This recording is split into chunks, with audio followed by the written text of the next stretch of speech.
Good morning students. SBDT college की online classes में आपका स्वागत है।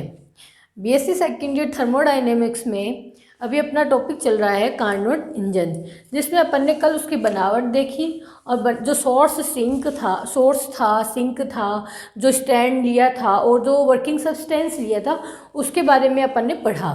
आज अपन पढ़ेंगे उसका graphical representation of Carnot cycle. अपना टॉपिक रहेगा ग्राफिकल रिप्रेजेंटेशन ऑफ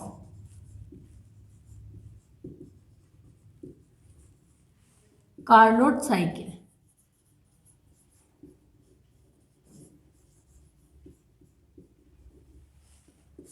सबसे पहले कार्नोट साइकिल की डेफिनेशन कि कार्नो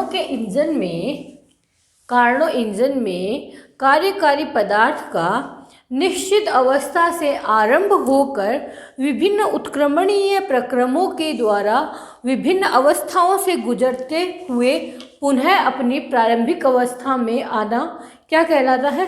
कार्नो चक्र कहलाता है। इसकी डेफिनेशन लिखेंगे अपन। कार्नो इंजन में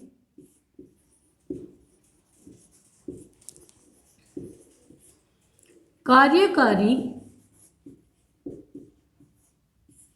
पदार्थ का एक निश्चित अवस्था से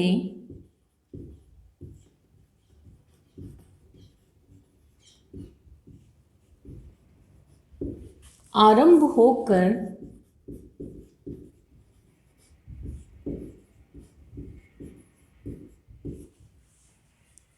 विभिन्न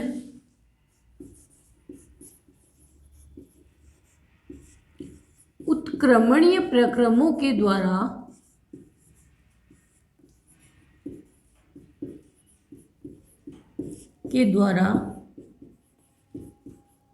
विभिन्न अवस्थाओं से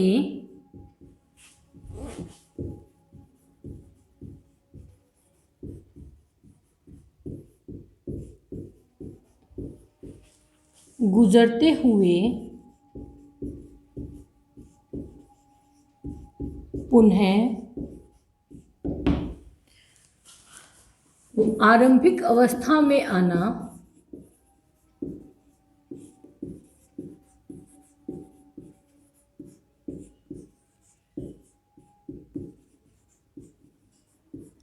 कार्नो चक्र कहलाता है।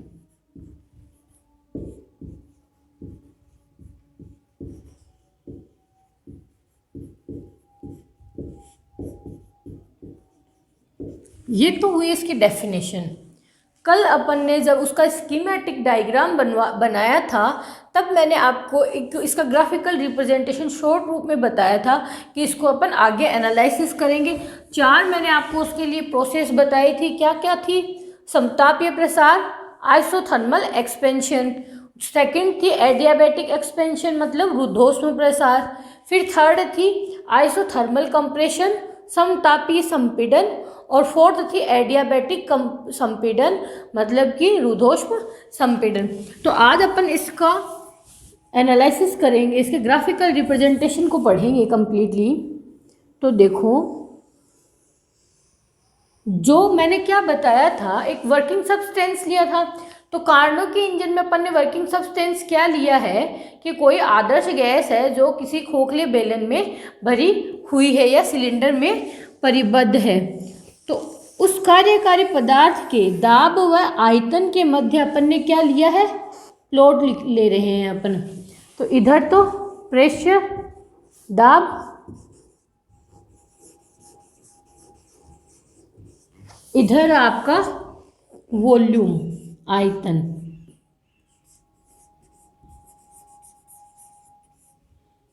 तो देखो ये ग्राफ अपने को किस टाइप से मिलता है।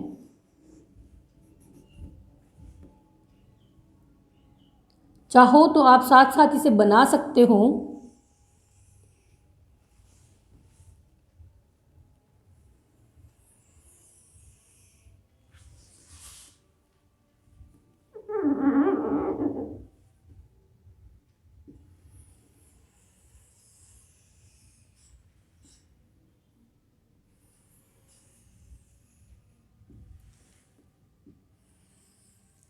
ये अपना प्लॉट है। कितनी प्रोसेस पढ़ेंगे अपन इसकी? 4।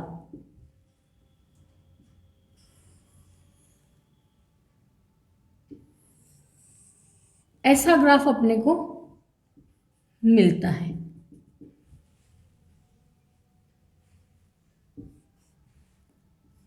ये नाम दिया इसको A B C D।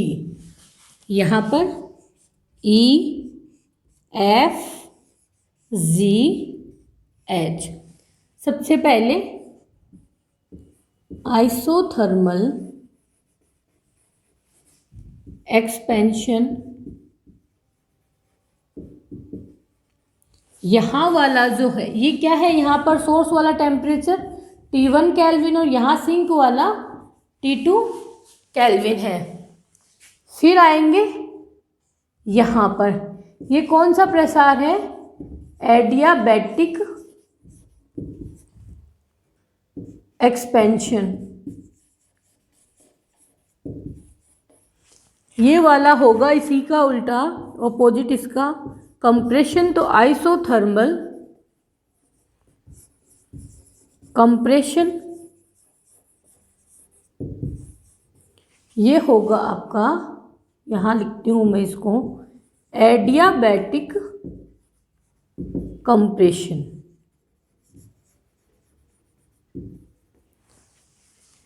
ये 4 प्रक्रम है। देखो यहाँ से होते हुए, मतलब कोई जो कार्यकारी पदार्थ यहाँ पर लिया है वो यहाँ से होते हुए यहाँ, यहाँ, यहाँ और यहाँ 4 प्रक्रमों से होके वापस कहाँ पर? A बिंदु तक पहुँचना।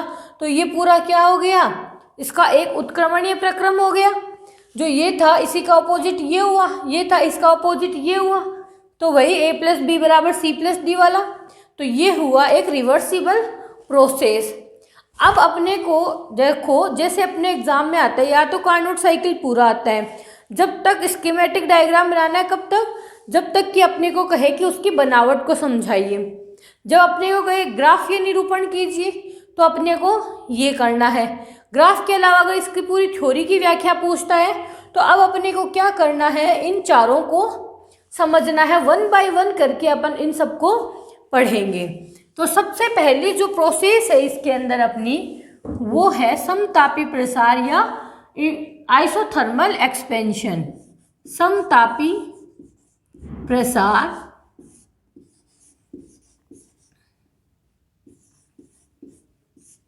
मतलब आइसोथर्मल एक्सपेंशन।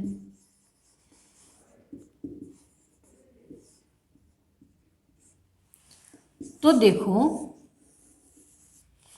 सबसे पहले क्या होता है, जो बेलन को क्या है, जो अपन ने ये लिया था, इसको समझेंगे। यहाँ पर अपन ने यही लिया था, इसको रफली मैं यहाँ लिख रही हूँ। Source T1 kelvin, sink T2 kelvin.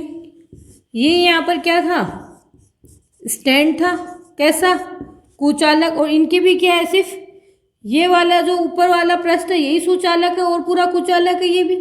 और यहाँ पर लिया था आपने वर्किंग सब्सटेंस,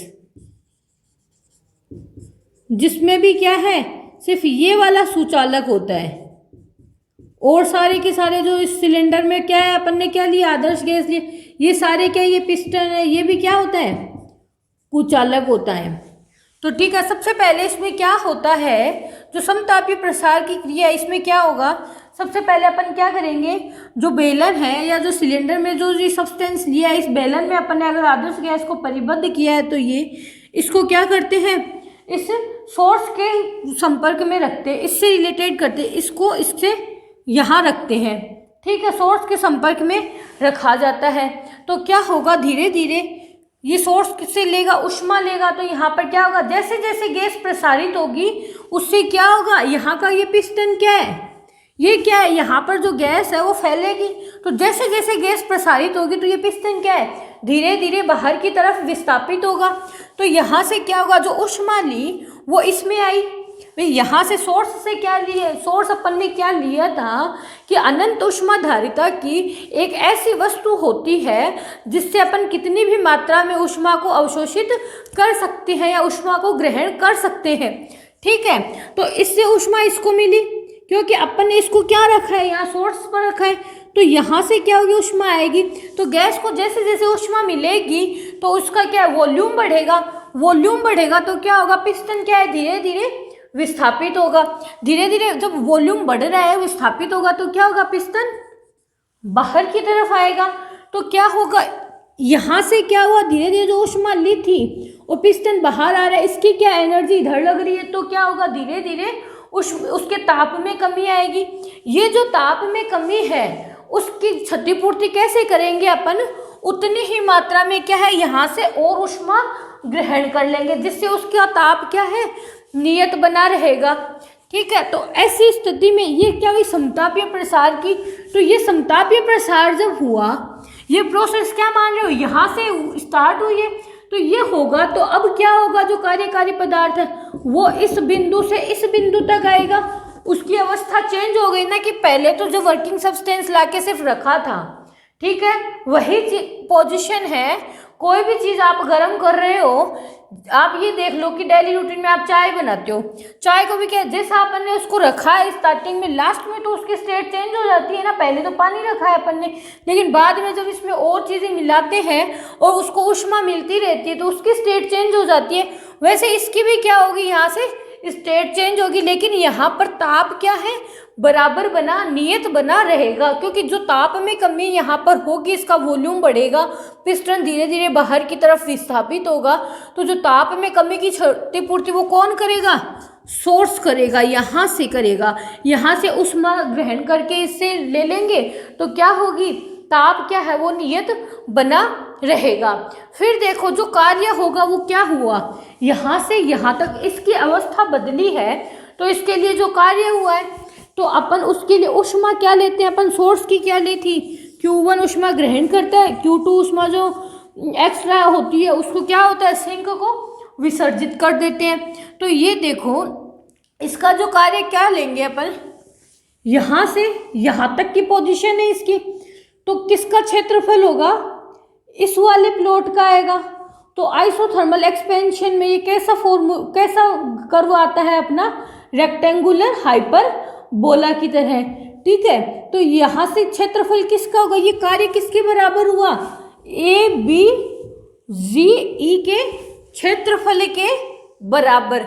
तो देखो ये जो Q1 ऊष्मा ग्रहण की है, ठीक है, तो ये जो फर्स्ट वाले की इसकी जो वर्क होगा, जो वर्क डन होगा ए से बी तक आने में, वो क्या लिखा जाएगा, एरिया ऑफ क्षेत्रफल ए बी जी ई।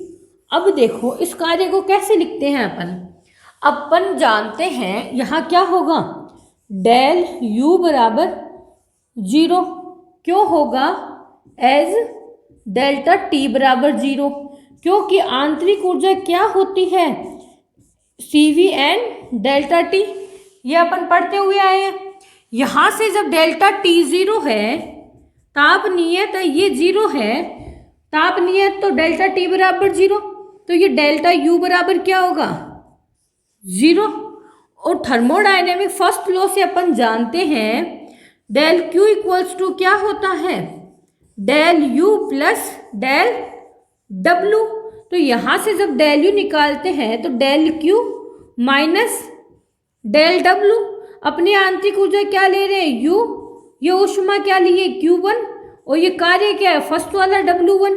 अब देखो यहाँ से डेल यू बराबर 0 यहाँ से अपने को मिला, तो जब डेल यू बराबर 0 होगा मतलब कि Q1 माइनस W1 बराबर 0 होगा, तो Q1 बराबर क्या होगा, W1। और ये अपने को पता है कार्य RT ln V2 upon V1, क्योंकि ये बिंदु A पर क्या है, दाब व आयतन P1 V1, यहाँ पर क्या है P2 V2, यहाँ पर P3 V3 और यहाँ पर P4 V4 है।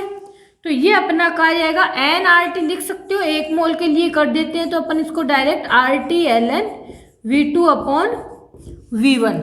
यहाँ तक इसकी अवस्था चेंज हो जाती है। तो ये तो बात आई पहले पार्ट की, ठीक है। तो सबसे पहले आप ये डेफिनेशन लिखोगे, उसके बाद ये डायग्राम बनाओगे, आप जो इसका ग्राफ बना हुआ है ये प्लॉट करोगे, आप इसका स्क्रीनशॉट लीजिए। फिर अपन लिखेंगे फर्स्ट वाली प्रोसेस को। ये तो देखो आपके समझने के लिए था, इसको स्टेप बाय स्टेप करते हैं अभी।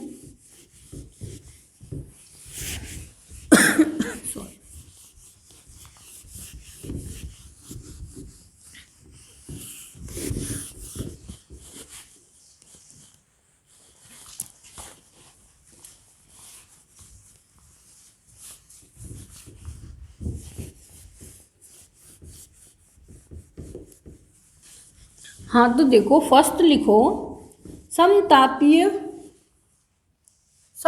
प्रसरण, इंग्लिश में लिख लेना, कंफ्यूज ना हो। समतापी प्रसार का आइसोथर्मल एक्सपेंशन, ठीक है। इसमें लिखो, देखो ग्राफिकल रिप्रेजेंटेशन है तो वापस इसकी बनावट वाला डायग्राम नहीं बनाएंगे, ये सब जो किया था वो आपके समझने के लिए ही था, ठीक है। लिखो इसमें बेलन को, इसमें लिखो समतापीय प्रसरण की प्रक्रिया में बेलन को स्रोत के संपर्क में रखा जाता है, जैसे जैसे गैस प्रसारित होती है वैसे वैसे पिस्टन धीरे धीरे बाहर की तरफ विस्थापित होता जाता है। प्रसरण के कारण ताप में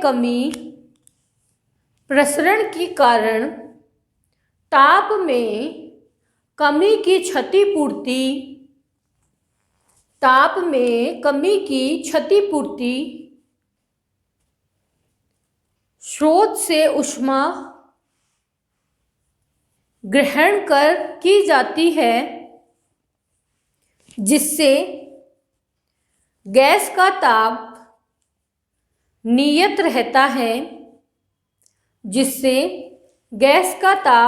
रहता है तथा कार्यकारी पदार्थ की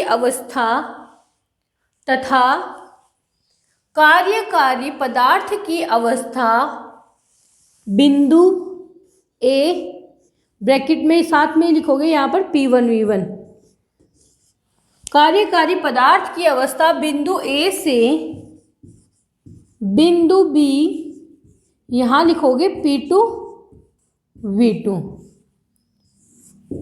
तक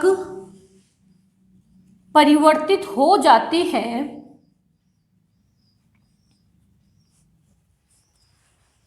समतापीय प्रसार की प्रक्रिया में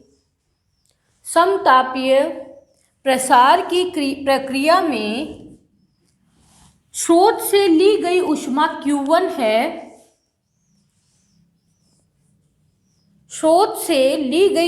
Q1 है, वह निकाय द्वारा किया गया कार्य W1 है। तब जो कुल कार्य वो क्या होगा, आप लिखोगे W1 equals to area of, किसका लिखोगे, ABGE, area of capital ABGE equals to RT1 ln V2/V1। इसे लिखोगे इक्वेशन फर्स्ट। अब देखो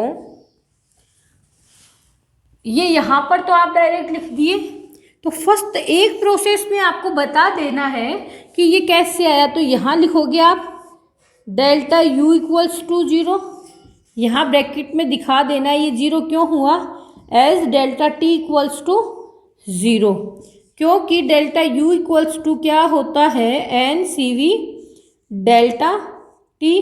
जब ताप नियत है, ताप क्या है, नियत है, अतः डेल्टा t बराबर 0, मतलब ये डेल्टा u बराबर 0।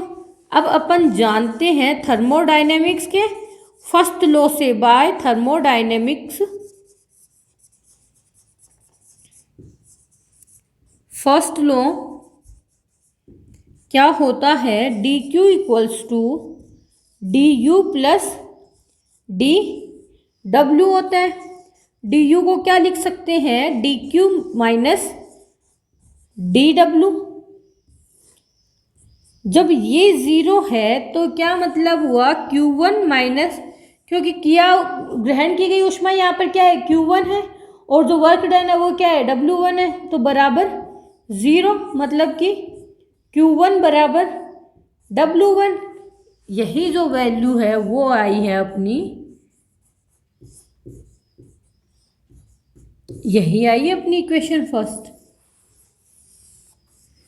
तो ये लिखोगे ही, लेकिन इसके साथ ये लिखना ज़रूरी है, डायरेक्ट आपको यहाँ नहीं लिखना है, छोटी सी चीज़ है ये आपको पता है, ठीक है। तो जो इसकी ये थी अपनी इसकी फर्स्ट प्रोसेस। आगे जो इसकी अब क्या पढ़ेंगे, एडियाबैटिक एक्सपेंशन मतलब कि रुद्धोष्म प्रसार, समतापीय संकुचन और रुद्धोष्म संकुचन, वो अपन नेक्स्ट क्लास में डिस्कस करेंगे। Thank you students.